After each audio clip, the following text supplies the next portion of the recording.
बिस्मिल्लाहिर्रहमानिर्रहीम। अस्सलाम वालेकुम। कैपिटल टॉक में खुश आमदेद। साबिक वज़ीर आज़म और PDM के चेयरमैन सेनेट के उम्मीदवार यूसुफ रज़ा गिलानी का आज नोटिफिकेशन जारी हो गया, लेकिन इलेक्शन कमीशन ऑफ पाकिस्तान ने उनके ख़िलाफ़ जो तहरीक इंसाफ की दरख्वास्त है उस पर नोटिस भी जारी कर दिए हैं। दूसरी तरफ इस्लामाबाद हाई कोर्ट में अली नवाज़ अवान साहब की एक दरख्वास्त थी कि यूसुफ रज़ा गिलानी साहब का नोटिफिकेशन रोका जाए, वहाँ पर तहरीक इंसाफ को कामयाबी नहीं हुई। तो पूरे पाकिस्तान की नज़रें चेयरमैन सेनेट के इलेक्शन पर मरकूज़ हैं। नंबर्स गेम जो है उसके बारे में ऐसा लग रहा है कि आहिस्ता आहिस्ता तब्दील होती जा रही है और मज़ीद तब्दील भी हो सकती है। इस वक्त अपोजिशन के जो नंबर्स हैं वो 51 हैं, बज़ाहिर कहा जाता है 53 है, लेकिन क्योंकि इसहाक डार साहब और जमात इस्लामी के मुश्ताक अहमद खान साहब ने वोट नहीं डालना तो वो 51 हो गए, और जो हुकूमत है उसके 47 यानी कि 47 वोट करार दिए जा रहे हैं। लेकिन अगर हुकूमत को 4 वोट और मिल जाएं तो फिर गेम पलट भी सकती है। तो क्या हुकूमत अपोजिशन के 4 वोट तोड़ने में कामयाब हो जाएगी? और अगर कामयाब हो जाती है तो वो जो एक हाई मॉरल ग्राउंड बनाई है इमरान खान साहब ने अपोजिशन के खिलाफ कि ये हार्स ट्रेडिंग करने वाले हैं, ये चोर हैं, ये लुटेरे हैं, तो फिर हुकूमत में और अपोजिशन में क्या फ़र्क रह जाएगा? तो आज हमारा जो सवाल है वो ये है कि चेयरमैन सेनेट के उम्मीदवार सादिक संजरानी साहब और यूसुफ रज़ा गिलानी साहब, इन दोनों में फ़र्क क्या है? और गुफ्तगू के लिए हमारे साथ मौजूद हैं अली नवाज़ अवान साहब, मावन खसूसी बराए वज़ीर आज़म, जनाब सैयद नवीद कमर साहब पाकिस्तान पीपल्स पार्टी के सीनियर रहनुमा, और लाहौर से मैं ज्वाइन करेंगे मियाँ जवेद लतीफ़ साहब मुस्लिम लीग नून के सीनियर रहनुमा। सबसे पहले ये बताइए अली नवाज़ अवान साहब कि आज आप इस्लामाबाद हाई कोर्ट में गए थे, वहाँ पे आपको रिलीफ नहीं मिला, लेकिन फ़र्क क्या है? आपके कैंडिडेट हैं सादिक संजरानी साहब और अपोजिशन के कैंडिडेट हैं यूसुफ रज़ा गिलानी साहब, दोनों में फ़र्क क्या है? मैं बता देता हूँ। पहले मैं गया था और मैं क्या बेस लेके गया था। मेरी कॉन्स्टिट्यूंसी है, मैंने MN और फेडरल सीट थी, और मेरे सामने मैं प्रोडक्ट हूँ लोकल गवर्नमेंट की। मैं यूनियन काउंसिल का चेयरमैन रह चुका हूँ। जब मेरी सीट खाली हुई, जब मैं MN बन गया, तो मीर साहब अभी तक वहाँ इलेक्शन नहीं हुआ। आज तक पूरा 5 साल गुजर गए। जब इलेक्शन होने लगता था कोई ना कोई स्टे आ जाता था और कहा जाता था ये कमी है, ये पूरी है, ये करना है, फलां करना है। और मैंने आज ये बात की भी चीफ जस्टिस साहब से, पर उन्होंने कहा नहीं, पहले आप इलेक्शन कमीशन इसके ऊपर प्रॉपर कोई फैसला दे दे, उसके बाद आपकी ग्रीवेंस हम सुनने को तैयार हैं। मैंने कहा ठीक है। दूसरा सब फैसले करने का, संजरानी साहब हम उन्हें क्यों सपोर्ट कर रहे हैं और हम यूसुफ रज़ा गिलानी की मुखालफत क्यों कर रहे हैं? संजरानी साहब को हम इसलिए हो गए, पिछली दफ़ा जब उनको टिकट मिला बाप की तरफ से, वो नॉमिनेट हुए, हम तो मिनॉरिटी में थे, हमारे तो बहुत कम सेनेटर्स थे, और उसके बाद उन्होंने जिस तरह इस हाउस को चलाया, और बाप हमारी अलायंस की पार्टी है तो हमने उसको सपोर्ट किया। उनके ऊपर कोई एलिगेशन नहीं है कि उन्होंने लेट सपोज कोई नेकलेस आगे पीछे किया हो खातून अव्वल टर्क का, कोई हज कोटा आगे पीछे किया हो, कोई एफिड्रीन का कोई काम ऐसा डाला हो, या फिर पाकिस्तान से वफादारी निभाते हुए जरदारी से वफादारी निभाई हो कि $60 मिलियन कोर्ट आपको कह रही है कि स्विस बैंक्स में पड़ा हुआ है, आप खत लिख दें, दूध का दूध पानी का पानी हो जाएगा। अगर किसी की मानी इल गॉटन मनी है, पाकिस्तानी मनी लॉन्डर होके गई हुई है, तो वो कहते हैं नहीं हमने जरदारी के साथ। फर्ज करें कि संजरानी साहब जीत जाते हैं तो अपोजिशन के वोट तोड़ के जीतेंगे ना? कौन? संजरानी साहब अगर जीतते हैं अपोजिशन के वोट तोड़ के जीतेंगे ना, 4 या 5 या 6। अभी जो काउंट है वो 51 और 49 का है। चले ठीक है, चले 2 तोड़ लेते हैं जी, तो मुफ्त टूट जाएंगे। अगर लेट्स सपोज, बिल्कुल ठीक बात कर रहे हैं, अगर लेट्स सपोज सारे लोग वोट डालते हैं और यही परसेंटेज निकलती है, तो कोई 2-3 बंदे ऑपोजिशन के वोट डालेंगे, कोई बाहर से आके तो कोई वोट नहीं डालेगा ना। ये इसी तरह वो जीतेंगे, और तो कोई तरीका कार नहीं है।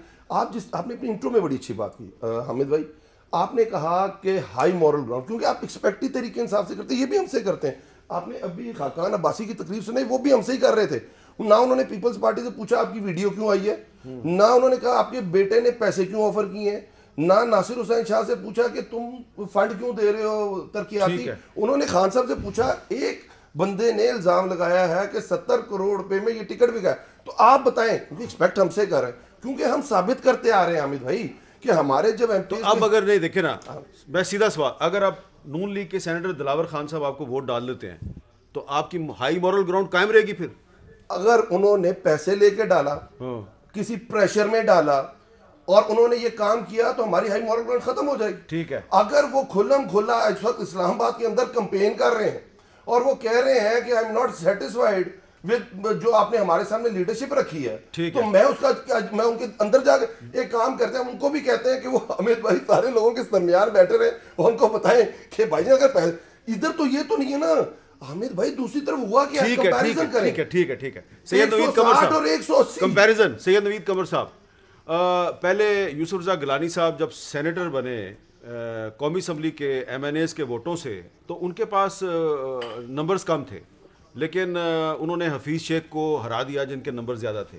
20 अब यूसुफ रज़ा गिलानी साहब जो हैं वो चेयरमैन सेनेट के उम्मीदवार हैं, उनके नंबर ज़्यादा हैं और संजरानी साहब के कम हैं।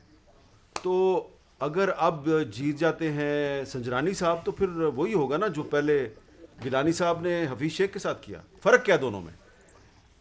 देखिए अहमद, पहला फ़र्क तो ये है कि ये जो रोज़ हम आपके चैनलों पे सुन के अब पागल हो गए हैं। ये जो अभी तकरीर हमारे भाई ने की, वही तकरीर कभी इनके लीडर करते हैं, कभी उनकी पूरी जो टीम है वो एक के बाद एक ख़त्म करता है, दूसरा ये बाकायदा कि भाई आपने अगर वोट अगर इधर से उधर किए तो आपने पैसे इस्तेमाल किए, आप करप्ट हैं, आप चोर हैं। अगर हमने इधर से उधर किए तो हम पारसा हैं, हम फरिश्ते हैं। और भाई ये डबल स्टैंडर्ड्स क्यों? आपने हर मुमकिन कोशिश की कि इलेक्शन जो है वो सीक्रेट बैलेट से ना हो, क्योंकि आपको अपने लोगों पे एतबार नहीं था और साबित हुआ कि इसी तरह से हुआ। हमने तो पोजीशन ये नहीं ली थी ना, हमने ये नहीं पोजीशन ली कि भाई सीक्रेट बैलेट ना हो। हम यही पोजीशन रिवर्स करके आज रख लेते हैं कि जी अब सेनेट के चेयरमैन का जो वोट है वो आप ओपन क्यों नहीं कराते। लेकिन नहीं, अगर कॉन्स्टिट्यूशन नहीं कहता ये तो फिर हमारा हक नहीं बनता कि हम ये कहें। हमारा हक तो ये बनता है कि हम अपने मेंबर्स को कहें कि जी आप जिस लाइन पे आप इलेक्ट हुए हैं उसी पे चले और किसी की लालच, किसी के धौंस, किसी के उसमें ना आए। पहले भी आपको याद है यही इलेक्शन थी, यही संजरानी साहब थे और उनको वोट मिले थे, 12 वोट ज़्यादा मिले थे। अब वो कैसे मिले? 14 चलो 14 या 12 इतना वो इशू नहीं है। ऑपोजिशन के यानी कि आपके 14 वोट टूटे थे। लेकिन बात ये है नहीं, संजरानी साहब को तो उन्होंने वोट डाला था, क्या कर रहे हैं आप? जब नो हामिद भाई, कॉन्फिडेंस होता नहीं, उनको बात करने देना पहले आप। नहीं मुझे नहीं याद आया। आपको नहीं, याद यार नहीं? देखो मुझे इस तरह से मैं नहीं बैठता ना ऐसे प्रोग्राम में। बात यह कि जब उनके खिलाफ नो कॉन्फिडेंस हुआ था, we just want to put the record straight, तो हमारे बायर मेंबर्स ज़्यादा थे, वोट कम निकले। जाहिर है कि वो अब जो कैंडिडेट थे उस ज़माने में हासिल बिजंजो साहब, उन्होंने एक जनरल साहब का नाम लिया कि जी उनके कहने की वजह से ये हुआ है। तो बात यह है कि या थ्रू प्रेशर और थ्रू इंटाइसमेंट, लेकिन वोट इधर से उधर अनफॉर्चुनेटली हुए और उस वजह से तो वो हिस्ट्री रिपीट हुई ना जब गिलानी साहब ने हफीज शेख को हरा दिया। देखो ना, हिस्ट्री रिपीट की बात नहीं है। बात सारी ये कि Hafeez Shaikh as a person, मेरे दोस्त हैं, मेरे साथ काम बहुत करीबी दोस्त, बहुत करीबी दोस्त आपके तो बहुत ही। लेकिन बात सारी ये है कि जब लोग कंपेयर करते हैं उनके इन दोनों के बीच में जो इलेक्शन था उस लिहाज से नैरेटिव के हिसाब से बहुत आसान था हमारे लिए कि हफीज शेख हमेशा रिमोट रहते हैं मेंबर्स के साथ। उसके मुकाबले अगर गिलानी साहब की कारकर्दगी देखें विज़ावी MNAs, तो मेरा ख्याल है कि पाकिस्तान की पूरी हिस्ट्री में कोई ऐसा प्राइम मिनिस्टर आपको नहीं मिलेगा जिसने इतना वक्त दिया हो पार्लियामेंट को, या इतना वक्त दिया हो मेंबर्स को, या मेंबर्स के मसाइल तो जो है। आपके ख्याल में ये फ़र्क है? एक मेजर फ़र्क है ना, मतलब नैरेटिव का तो बहुत ज़्यादा फ़र्क है। और लोग ऐसे थे जिन्होंने कहा, जो मैं जानता हूँ, जिन्होंने उसूली तौर पे भी कहा कि नहीं हम देंगे। कुछ इसमें आते थे, कुछ PTI में थे, लेकिन PTI के अलावा भी जो लोग थे उन्होंने भी वोट दिया, जो कि गवर्नमेंट वोट दिया। हाँ, जो कि गवर्नमेंट बेंचेस पे ठीक बैठते है, हैं। चले। अच्छा, अब जावेद लतीफ़ साहब, यही सवाल मेरा आपसे है कि सादिक संजरानी साहब जो हैं वो जब नो कॉन्फिडेंस आई थी उनके खिलाफ, तो उनके पास नंबर्स पूरे नहीं थे, लेकिन उन्होंने ऑपोजिशन के वोट तोड़े और वो चेयरमैन सेनेट बन गए। फिर सेनेट का इलेक्शन आया तो गिलानी साहब जो हैं उनके पास नंबर्स पूरे नहीं थे, लेकिन वो सेनेटर बन गए, उन्होंने हफीज़ शेख को हरा दिया। अब ये सवाल आ गया है कि संजरानी साहब में और गिलानी साहब में फ़र्क क्या है? आपके ख्याल में क्या फ़र्क है? देखिए अहमद मीर साहब, शुक्रिया पहले तो आपका। मैं ये कहूँगा कि मैं किसी की ज़ात के हवाले से कोई बात नहीं करूँगा, ना गिलानी साहब की और ना सादक सजरानी साहब के हवाले से, मगर ये फ़र्क वही है जो हफीज़ शेख का और यूसुफ था। फ़र्क ये था कि उस वक्त यूसुफ रजा गिलानी जो थे वो अपोजिशन के कैंडिडेट थे और वो नुमाइंदगी कर रही थी हमारे बकौल कि उन लोगों की जो महंगाई की चक्की में पिसे हुए हैं, और हफीज शेख साहब नुमाइंदगी कर रहे थे हुकूमत वक्त की, और शायद स्टेट के भी वो कैंडिडेट हों। मगर आज आप ये देख रहे हैं कि शेख रशीद साहब कह रहे हैं कि जो सादक संजरानी साहब हैं वो हुकूमत और स्टेट के कैंडिडेट हैं। अब मैं ये फर्क आपको बताना चाहता हूं कि आप एक सेनेट की सीट थी यूसुफ रजा गिलानी की, मगर पूरी 22 करोड़ आवाम की नजरें लगी हुई थी उस इलेक्शन पे, और लोगों ने उस शिकस्त पर जो हफीज शेख को मिली या हुकूमत वक्त को मिली, उसमें भी एक रोशनी की किरण देखी कि शायद हमारे मसाइल जो हैं एक तब्दीली से हल होने की जानब बढ़े। आज भी मैं समझता हूं कि जो बुनियादी फर्क है वो यही है कि ये स्टेट के कैंडिडेट हैं, ये हुकूमत के कैंडिडेट हैं। इस वजह से पाकिस्तानी कौम जो है वो तवक्को रख रही है उन वोटर्स से भी जो हुकूमती वोटर्स हैं, मगर अपने हलकों में वापस जाते हैं तो लोग उनको कहते हैं कि खुदा के लिए इनसे हमारी जान छुड़वाएं। अच्छा, एक सवाल ये है वो फर्क। एक सवाल है मेरा आपसे। चले वो हुकूमती वोटर से तो आपको तवक्को है, लेकिन आपकी अपनी पार्टी के जो वोटर हैं, यानी कि आपकी अपनी पार्टी के कम से कम एक सेनेटर साहब जो हैं, अब तो पूरे पाकिस्तान को उनका पता चल गया है। कल उनको आपकी पार्टी की लीडरशिप फ़ोन करती रही, उन्होंने फ़ोन ही नहीं सुना। वो ओपनली कह रहे हैं भाई मैंने तो संजरानी को वोट देना है। तो ये सिर्फ एक ही आदमी लगता है आपको या दो तीन है? नहीं, अभी तक तो एक ही लगता है। हो सकता है दो पे असर जादू कर जाए। जो शिबली फराज साहब कहते थे कि हम हर हरबा इस्तेमाल करेंगे, अच्छा, हर तरीका इस्तेमाल करेंगे। तो वो दूसरे का तो भी पता चल गया हरबा, आपको? दूसरे का भी पता चल गया आपको, वो भी पहले के साथ ही फिर रहा है। हाँ, लेकिन मैं हामिद मीर साहब ये जरूर कहूंगा कि ये स्टेटमेंट शिबली फराज का स्टेटमेंट नहीं है।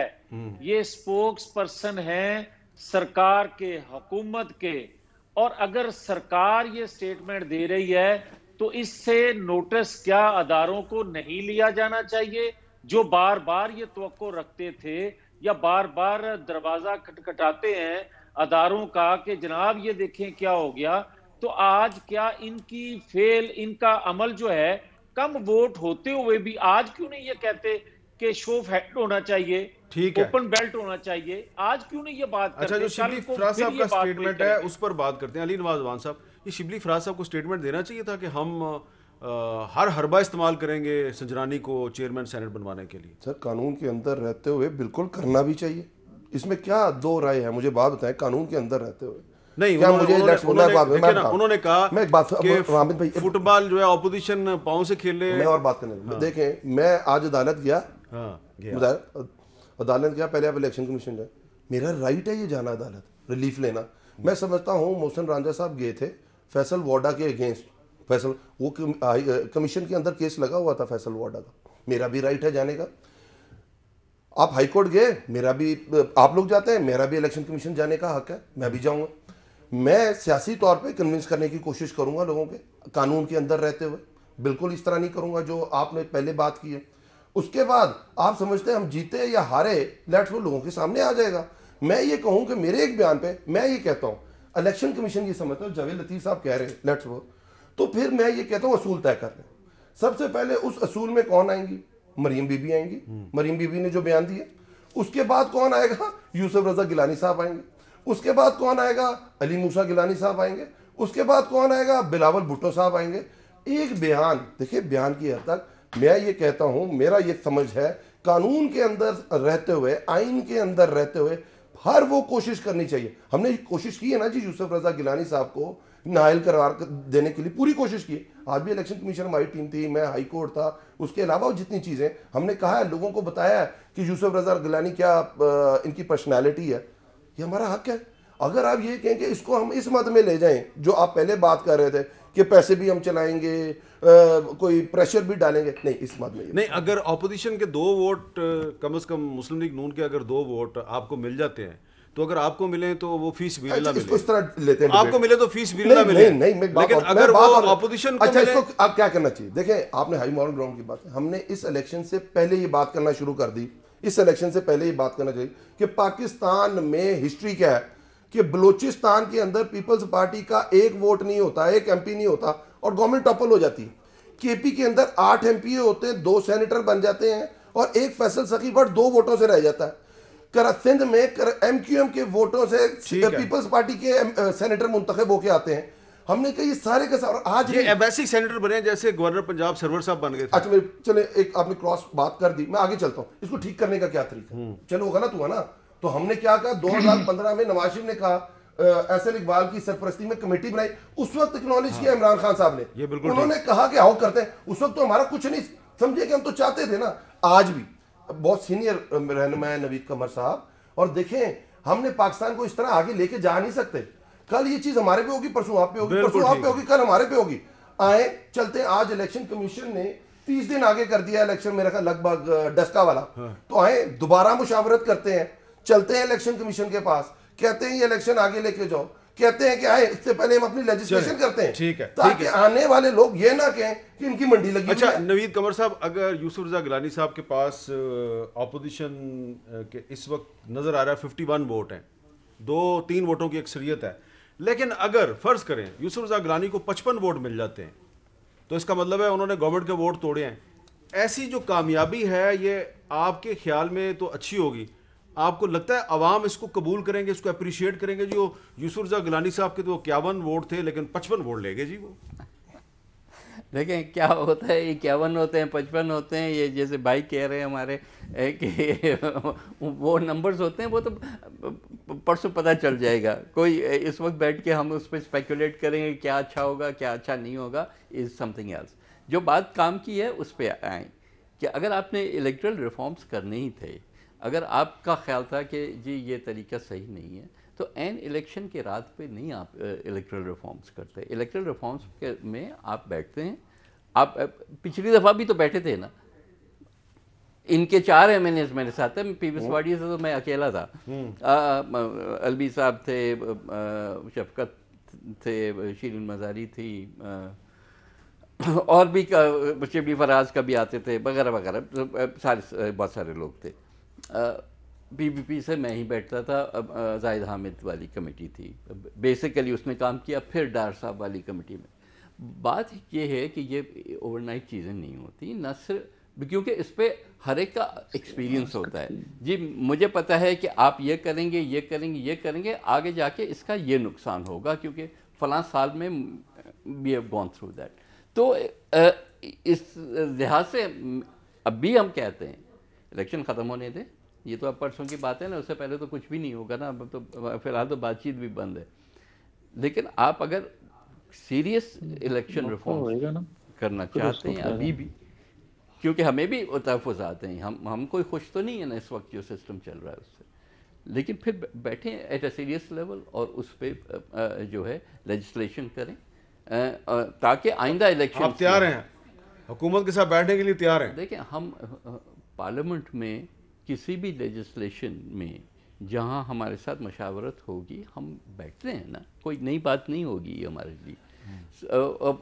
ये तो हुकूमत पहली हुकूमत है जो कि ऑपोजिशन से नहीं बात करती। पहले बैठेंगे या लॉन्ग मार्च के बाद बैठेंगे? देखें लॉन्ग मार्च होता है, जब होता है तब होगा, वो उसका इससे कोई वास्ता नहीं है। जब तक पार्लियामेंट चल रही होती है, we are members of the parliament, हमने उसके मुताबिक। ये अच्छी बात है कि आप कह रहे हैं कि आप इसमें बात करने के लिए तैयार हैं। जुबैर लतीफ़ साहब, मैं आपके पास आता हूँ एक वक्फे के बाद।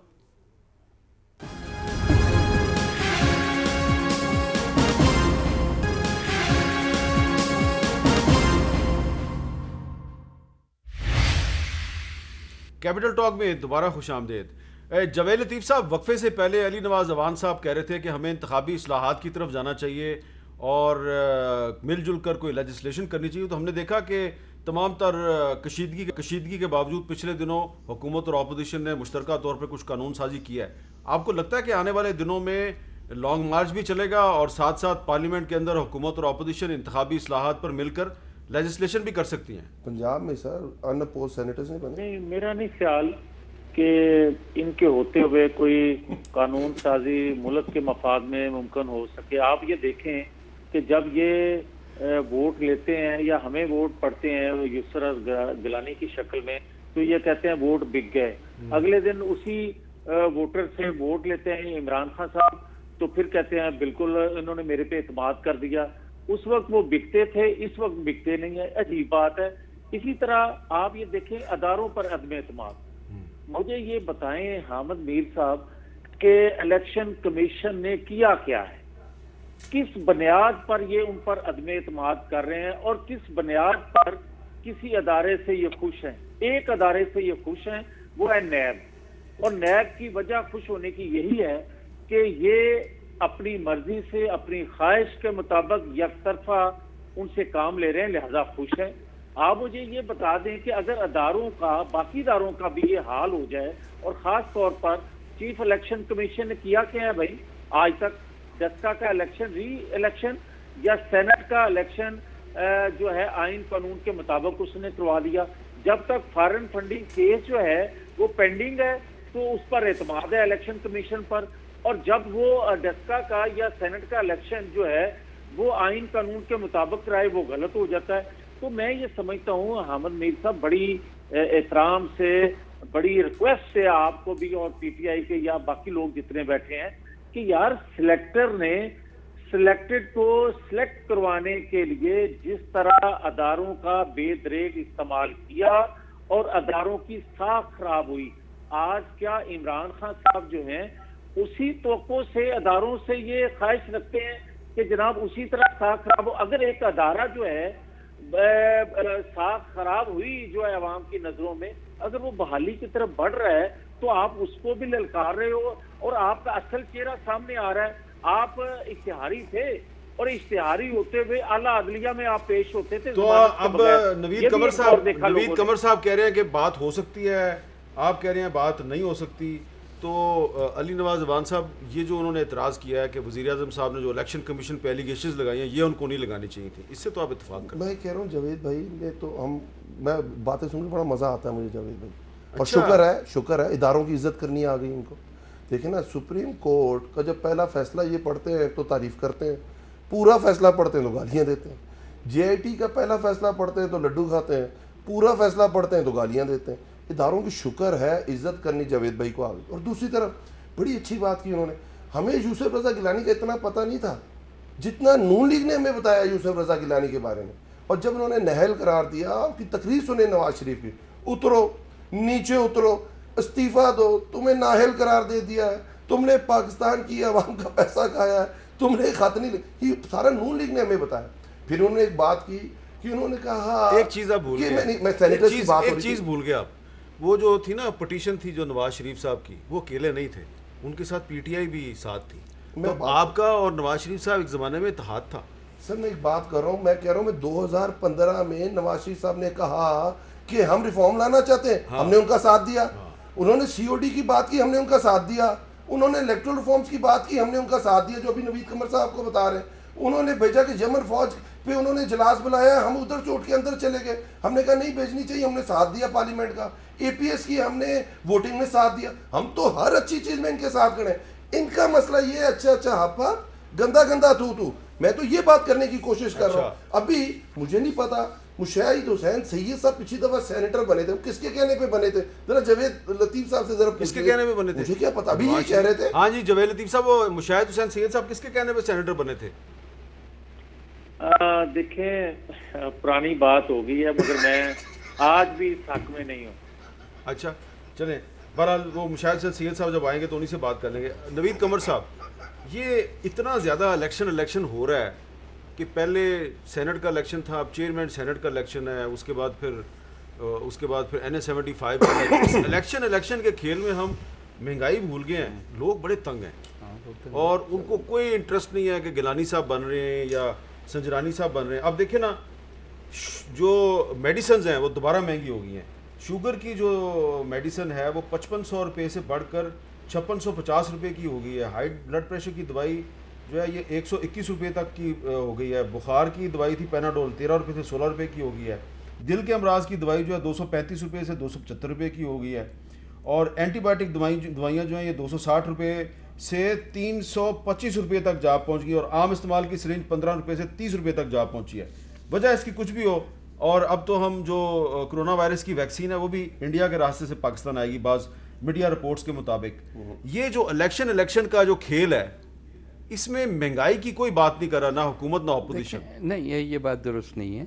जाहिर है कि महंगाई का ही नैरेटिव है जो कि अल्टीमेटली हुकूमत के ख़िलाफ़ एक केस बनाता है। ये सारा जो आप इसकी लॉन्ग मार्च वगैरह की बात कर रहे हैं वो अल्टीमेटली तो बॉयल डाउन वहीं पे होता है। बात यह है कि आलवी साहब मुझे ये बताएं, who is minding the store, इस इंचार्ज कौन है?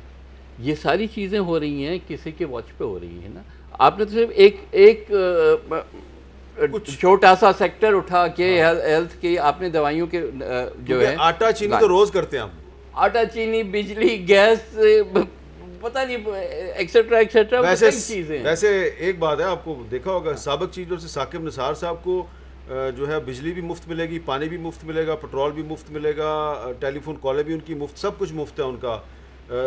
300 लीटर से ज़्यादा उनको पेट्रोल भी मुफ्त मिलेगा, 10 लाख रुपया उनको पेंशन भी मिलेगी, सब कुछ मुफ्त है उनका। वैसे वो सब उनको जो है वो अल्लाह उनको और दे जो वो फैसले कुछ करके गए ना, वो और कुछ और हमारे जस्टिस साहिबान, जिसके लिए आप पाकिस्तान को अभी 7-7 अरब डॉलर्स के बिल जो हैं वो अदा करने हैं और कई और जगहों पे करने हैं, उनसे हमें बचाएं। उनका पर्पस ये होता है कि आप अपनी जुडिशरी को इतना कंफर्टेबल करें कि वो चले उनको छोड़े, आप फिर इसे इन्फ्लेशन पे आ जाएं। बिल्कुल बात आपकी बिल्कुल दुरुस्त है। वही मैं बात कर रहा था कि इवन जब आप कहते हैं कि सिर्फ इलेक्शन हो रहा है तो आपका ख्याल है इलेक्शन में महंगाई की बात नहीं होती? आपका ख्याल है 10 में महंगाई की बात नहीं होगी क्या? लोग जो हैं या मैं ये पूछना चाहता हूँ कि यूसुफ रज़ा गिलानी साहब अगर जीत जाते हैं तो क्या महंगाई कम हो जाएगी? नहीं, ये ऐसे तो नहीं होता ना कि चेयरमैन सेनेट के इलेक्शन से महंगाई कम या ऊपर नहीं होती। गवर्नमेंट चेंज होने से ये ज़रूर है कि गवर्नमेंट पोजीशंस जो लेती है, जो आप पॉलिसीज़ बनाते हैं, उसका डेफिनेटली इफेक्ट होता है। कुछ इन्फ्लेशन इम्पोर्टेड होती है, बिल्कुल होती है, लेकिन कुछ जो है वो आपके मेजर्स के साथ जो है वो कंट्रोल होती है। सप्लाई सिचुएशन को आप ठीक करते हैं। आपने जिस तरह से एग्रीकल्चर पिछले कुछ सालों में बिल्कुल ही इग्नोर हुआ है, अब आप वीट भी इंपोर्ट कर रहे हैं, आप शुगर भी इंपोर्ट कर रहे हैं। भाई ये सारी चीज़ें एक महंगे डॉलर के हिसाब से मंगाएंगे, जबकि आपके पास अपनी कैपेबिलिटी थी ये सब चीज़ें करने की, तो कहीं तो पॉलिसी फेलियर है ना जी। एक वक्फा और वक्फे के बाद जवेद लतीफ़ साहब से ये पूछते हैं कि ये क्या दुरुस्त है कि ये जो इलेक्शन का खेल है, इसमें जो महंगाई है आवाम का सबसे बड़ा मसला, उस पर बात ही नहीं हो रही या हो रही है? वक्फे के बाद दोबारा मिलते हैं।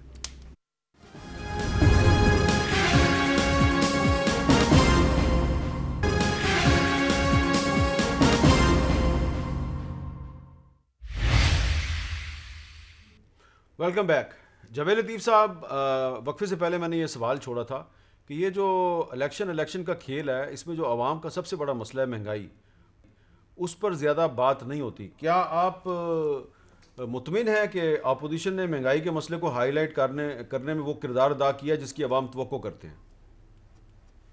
बिल्कुल हामिद मीर साहब, ये मार्च जो है ये उसी सिलसिले की कड़ी है। लेकिन इससे पहले मैं एक गुजारिश ये जरूर करना चाहता हूँ।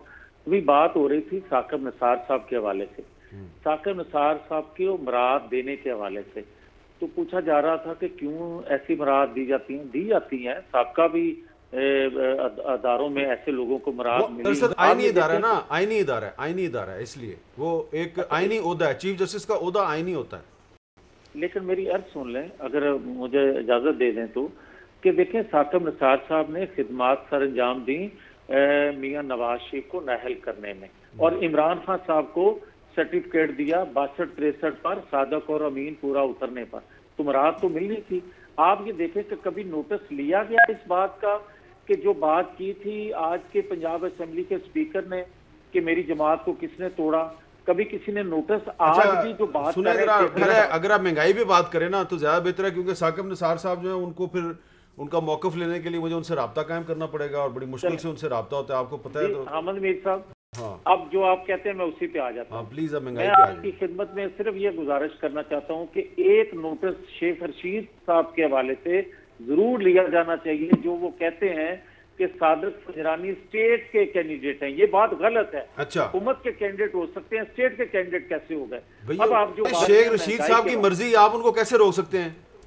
यार मैं तो अदारों से तवक्को रख रहा हूँ कि इस पे कौन सा अदारा जो है जिससे आप तवक्को कर रहे हैं? क्या इलेक्शन कमीशन ऑफ पाकिस्तान की तरफ उनका इशारा है? नहीं, किसकी तरफ इशारा है? आप ये चले छोड़े ना, आप महंगाई पे बात करें ना। देखे ना, आप मैंने आपको महंगाई का सवाल किया, महंगाई की तरफ आ नहीं रहे आप। अच्छा आ जाए, जो महंगाई की आप बात कर रहे हैं तो मेरी आपसे गुजारिश है मीर साहब कि अगर सेनेट के इलेक्शन पर यूसुफ रजा गिलानी के जीतने पर लोगों ने मिठाइयां बांटी, आम लोगों जिनका कंसर्न ही कोई नहीं है, तो वो महंगाई से पिसे हुए थे ना। आज जो हम लॉन्ग मार्च कर रहे हैं तो वो क्या पाकिस्तान के अंदर 2.5 सालों में जो तबाही हुई है उसके खिलाफ ही तो लोग निकल रहे हैं। तो क्या पीडीएम जो है आज जिस जगह खड़ी है या उनके तमाम कैंडिडेट चारों सूबों से जीत रहे हैं, तो उसकी बुनियादी वजह यही है कि हम आवाम की आवाज बने हुए हैं। हम आवाम की आवाज को अदारों में भी उठाते हैं, असेंबली में भी उठाते हैं, चौकों चौराहों में भी उठा रहे हैं।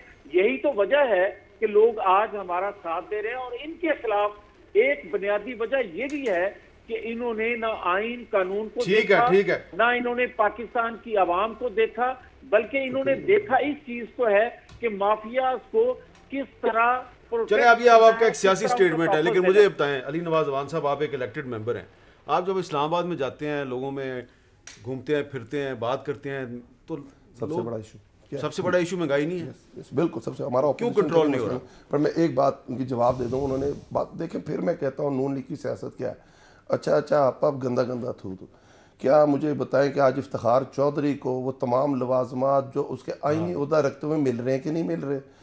आगे चलते हैं, रफीक तारड़ साहब को उस आईनी जो सिस्टम है उसको तबाह करने के आज भी मराहत मिल रही है कि नहीं मिल रही है कि नहीं मिल रही? उनकी पूरी फैमिली, कोई सेनेटर और कोई एमएनए है जो रहा है या एक्स है या टिकट होल्डर्स है कि नहीं है? सईदुज़्ज़मान सदीकी के बारे में क्या ख्याल है? क्यों ने गवर्नर बनाया? रफीक आगा शरीयत कोर्ट के जज थे। मैं छोड़े ना सर, मैं इनकी तो जवेद लतीफ सर, नून लीग का मसला ये है, ये भूल जाते हैं। मैंने आपसे इनसे एक सवाल किया, वो भूल गए। अच्छा वो पुरानी बात है, छोड़ दें। इनका तरीकाकार बहुत अच्छा है, हमें माफ़ी दे दें, पुराने हमसे गलतियाँ हुई थी, अगली तो फिर काला कोट पहन लेते हैं, फिर हमें माफ़ी दे दें, उससे आगे चले जाते हैं, फिर हमें माफ़ी दे।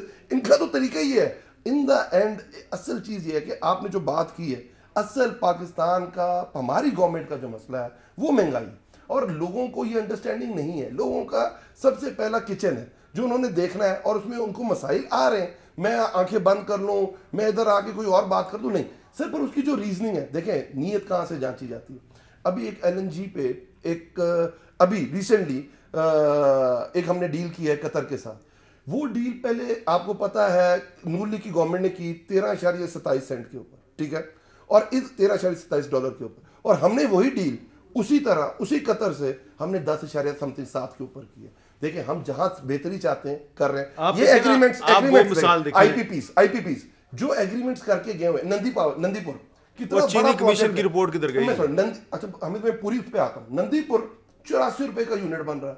कायदे-ए-आज़म सोलर कहते थे 100 मेगावाट देगा, 11 मेगावाट नहीं दे रहा। अच्छा 2.5 साल गुजर गए हैं, ये बताएं, छोटा सा सवाल है, छोटा जो अगले 6 महीने में कोई आवाम को रिलीफ मिलेगी? हम पूरी कोशिश कर रहे हैं। देखें कोविड की वजह से पूरे इंटरनेशनल मार्केट सेट हुई है। अच्छा जी, आप क्यों ऐसे कर रहे हैं? नफी में रमजान आने वाला है, रमजान में कोई रिलीफ मिलेगी?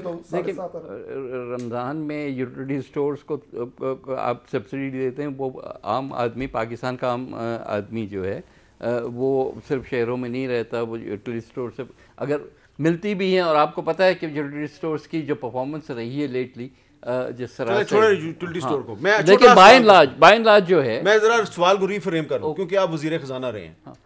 अगर इनकी हुकूमत चली जाती है किसी भी तरीके से, आपकी या अपोजिशन की हुकूमत आ जाती है, आप महंगाई का मसला हल कर देंगे? देखिए, over reasonable period of time बिल्कुल हो जाएगा, क्योंकि आप देखिए, मैं गुजारिश करूं, पहले भी मैं कर रहा था, मैं लंबी बात नहीं करना चाहता, ये पूरा एक टॉपिक है कि आप अगर तो इंपोर्ट्स पे ही आपका इन्हिसार होना है, आपकी डे टू डे चीज़ों पे, आपकी इंडस्ट्री, मेजर इंडस्ट्री टेक्सटाइल है, अगर आपकी टेक्सटाइल का इनपुट भी बाहर से आना है तो फिर आपके मतलब उससे तो बांग्लादेश बेहतर है, उसको कह देते कि जी बांग्लादेश के टेक्सटाइल इंपोर्ट्स हैं, एक्सपोर्ट्स हैं, हालांकि उनकी कोई कॉटन नहीं होती, हमारी कॉटन होती थी, आहिस्ता आहिस्ता ख़त्म होती जा रही है। कई रीजंस हैं उसके, और सब रिलेट करते हैं अनफॉर्चुनेटली गवर्नमेंट पॉलिसीज से। अब government, I don't necessarily mean today's government. तो बात यह है कि अगर आप अपने एग्रीकल्चर को, मेरा फर्म बिलीफ ये है कि हमारी जो निजात है वो एग्रीकल्चर में है। तो फिर आप जो है वो ये चाहे वो आटा एग्री हो, करेंगे कि आप भी हफीज शेख साहब जैसे बंदे को लेके आते हैं गलत करते हैं, और ये भी लेके आते हैं तो गलत करते हैं?